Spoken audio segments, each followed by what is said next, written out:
the greatest story in professional wrestling that's ever been told keeps getting better. No, baby, that's for somebody else. We're just going to keep you right where you're at right now. It doesn't matter what you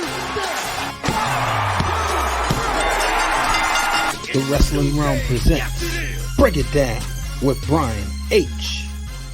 Hello, ladies and gentlemen. Welcome to this episode of Break It Down with Brian H. This show brought to you by the Wrestling Realm. Folks, Cody Rhodes, Roman Reigns. Man, this story keeps getting better. I love WWE putting these two guys inside an empty stadium at Georgia Tech because, you know, nobody really thought about for the past 2 years that conglomerate, that commonality between them two. Here you have Georgia Tech, where Roman Reigns was a superstar college athlete, superstar football player, right? And then you had Cody Rhodes, who's from Georgia. So you put all this together, you talk, you know, they're going back and forth, and Cody reminds Roman that everything he said what happened.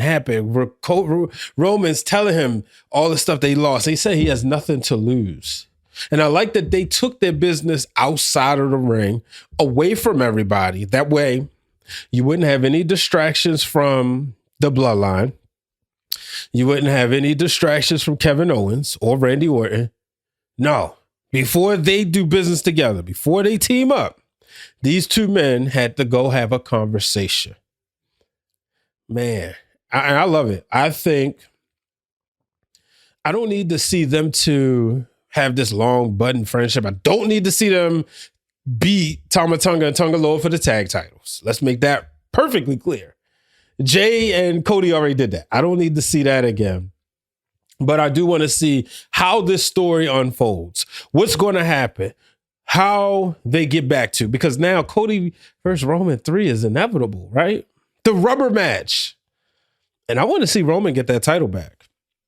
You know, I think everybody always thought that, like, once Roman finally lost the title, that would be it. He would go to Hollywood or whatever, and there would be no more interest in the championship. And I think everybody's dead wrong.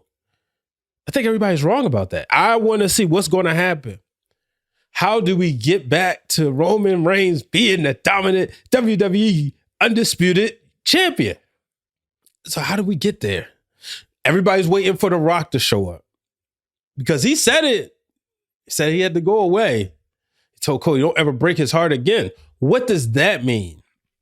And then, of course, the big money matchup between Roman and Rock. That has to happen. We can't go through this whole Bloodline story without a Roman versus Rock match. So how do we get there?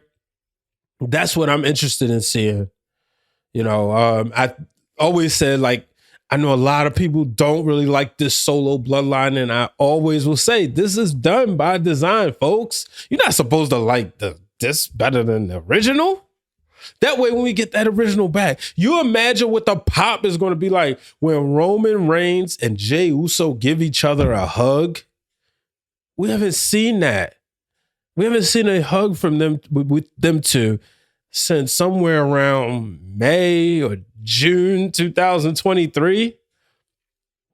So you imagine what that's going to be like. You imagine when Jimmy and Jay come back, you're going to see the two brothers unite. Y'all remember when Owen Hart and when Bret Hart put the Hart Foundation together, and he looked at Owen and he said, look what they've done to you and me. And he looked at Bulldog, he said, you and I, we fought, and it's been all because of these people. And that was Bret Hart's heel turn. Now, this would be different because it's going to be a babyface turn. So I want to know how that's going to go. Everybody keeps talking about this whole thing with Jacob Fatu looking at Solo, right? And then is he siding with the Tongans? So I want to know how that will go. Because, you know, just looking at like the family tree now, Solo and Jacob are, you know, closer, like first cousins. And the Tongans are more the distant cousins. So how will that play out? Will another Tongan come in and will they have their own faction? It's so much to this story. And like we said on the Wrestling Round, we talk about the bottom of the third, and a lot of people frown because they just immediately assume Roman Reigns for champion for much, much longer, which me personally, I would have been happy with. But there's so much story with Roman without the title. Just watching how he walks and he looks, and there's no wise man. You know, when he throws up his ones, there's nobody to his right or to his left. These are all the little things, and that's what's making this so much fun. So I want to know what's going to happen. Like I said, the Bloodline story just keeps cooking. It keeps feeding us. And every time Roman Reigns is on television, ratings go through the roof. And look, TV lessons, y'all, we in them sweeps.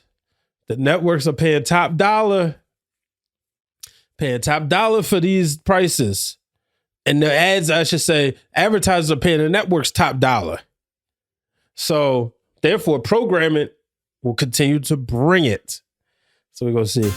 But ladies and gentlemen, that will do it for this week's episode of Break It Down with Brian H. Make sure you tune in to the Wrestling Realm now this Wednesday night, because it's been over a week since I've been with my brothers, and we're going to have a good time. I can't wait. Until the next time, folks, so long, everybody.